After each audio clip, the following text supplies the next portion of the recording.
আলপনা রান্নাঘরে আজ আমি একটা নতুন ভিডিও নিয়ে এসেছি, রান্নার ভিডিও।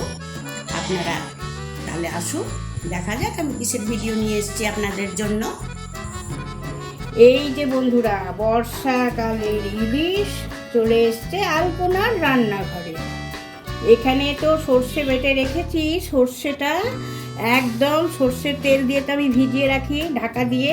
পুরনো বন্ধুরা জানে, নতুন বন্ধুদের বলে দিচ্ছি। এখানে তো কাঁচা লঙ্কা, ইলিশে তো খুব ভালোই লাগে, তার জন্য কাঁচা লঙ্কা ধুয়ে মুছে নিয়ে নিয়েছি।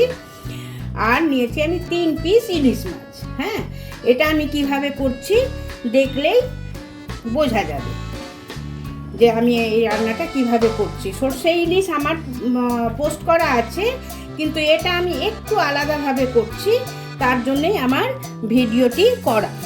এই 3 পিস মাছে 3টে লঙ্কা নিয়েছি, এই সামান্য, খুব বেশি কিন্তু আমি হলুদ দিই না, কারণ ইলিশ মাছের একটা এত সুন্দর সেন্ট আছে, আমার যেন মনে হয় হলুদ দিলে হয়তো সেই সেন্টটি অনেকটাই চলে যাবে, তার জন্য আমি হলুদ দিতে অতটা অ্যাভয়েড করি। আর এই যে নুন দিলাম,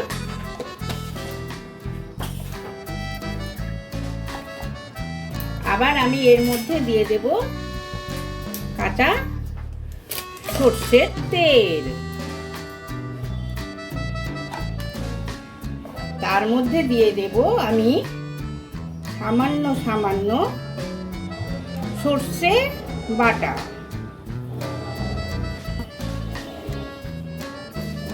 এই যে বন্ধুরা, এইটাকে আমি এখন ভালোভাবে মাখিয়ে নেব। যে বন্ধুরা, আমি একটা কড়া বসিয়ে দিয়েছি, কড়াতে আমি সর্ষের তেল দিয়েছি। ইলিশ তো সর্ষে ছাড়া ভালো লাগে না, না সর্ষের তেল ছাড়া, সর্ষে তেল, সর্ষে বাটা। আর এতে আমি কালো জিরে আর কাঁচা লঙ্কা এর মধ্যে অ্যাড করে দিলাম। আর এই যে মাছটা আমি ভালো করে মাখিয়ে নিয়েছি নুন, হলুদ আর সর্ষে বাটা দিয়ে।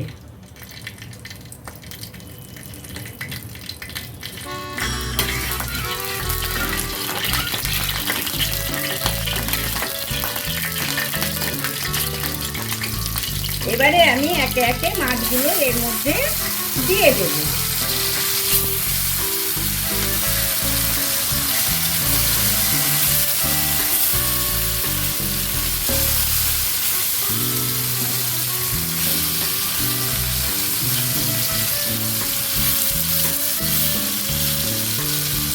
এইভাবে আমি মাছগুলো দিয়ে দিলাম।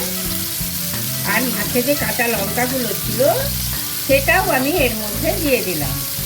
আর সর্ষে মাখানোটা এর ওপর আমি দিয়ে দিচ্ছি, যেটা মাছের সাথে সর্ষে বাটা মাখিয়েছিলাম, সেই সর্ষে বাটাটা।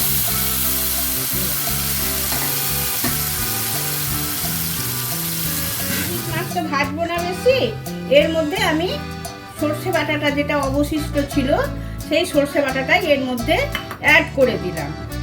আর ওই যে থালাটায় যতটুকু সর্ষের তেল, সর্ষে বাটা, নুন, হলুদ মাখানো ছিল না, সেই থালাটা ধুয়ে এর মধ্যে জলটা অ্যাড করে দিলাম।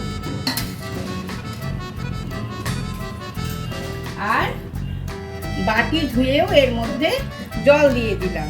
গ্যাসটা কিন্তু রাখলাম একদম লো ফ্লেমে, আর একটা চাপা দিয়ে দিলাম। এইভাবে অন্ততপক্ষে এক সাইডটা হতে 5 মিনিট টাইম নেব, লো ফ্লেমে, একদম লো ফ্লেমে। এবারে চাপাটা খুলে নেব, নিয়ে আমি এই যে সর্ষেটা দিয়েছি আর মাছের পরিমাণ মতো নুন এই সময় অ্যাড করে দেব, তা না হলে না মাছের ভেতরে নুনটা ঠিক আসবে না।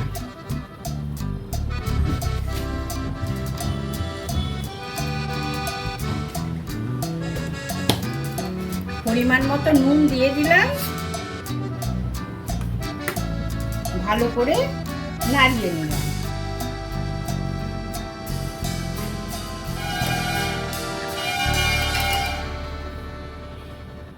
এবারে আবার চাপা দিয়ে দিলাম। 10 মিনিট পর চাপা খুলব। আমি 10 মিনিট পর ফিরে আসলাম। এই যে এক সাইডটা খুব সুন্দর হয়ে গেছে। এবারে আমি একটু পাল্টে দেব।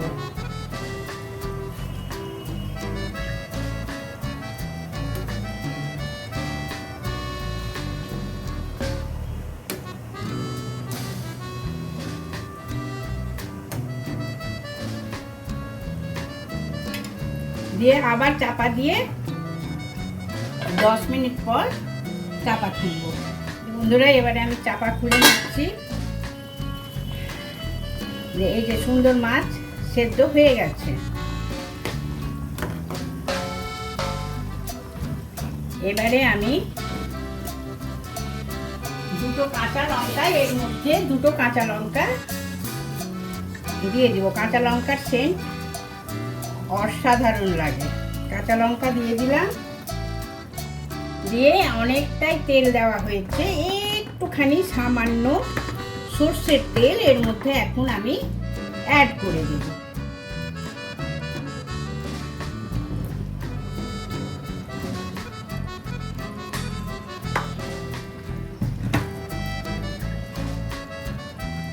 দিয়ে আমি গ্যাস অফ করে দিলাম।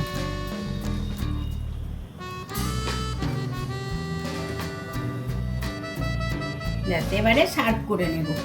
এই যে বন্ধুরা, ইয়াম্মি ইয়াম্মি স্বাদে একদম কাঁচা ইলিশ সর্ষে কেমন হয়েছে, দেখে কেমন মনে হচ্ছে বন্ধুরা অবশ্যই বলে দেবে। আর এইভাবে একবার রান্না করলেই বোঝা যাবে যে এই রেসিপিটি কতখানি ইয়াম্মি ইয়াম্মি হয়। শুধু এই মাছের গন্ধেই ভাতটা সম্পূর্ণ চেটে পুটে আঙুল চেটে খেয়ে নেওয়া যাবে।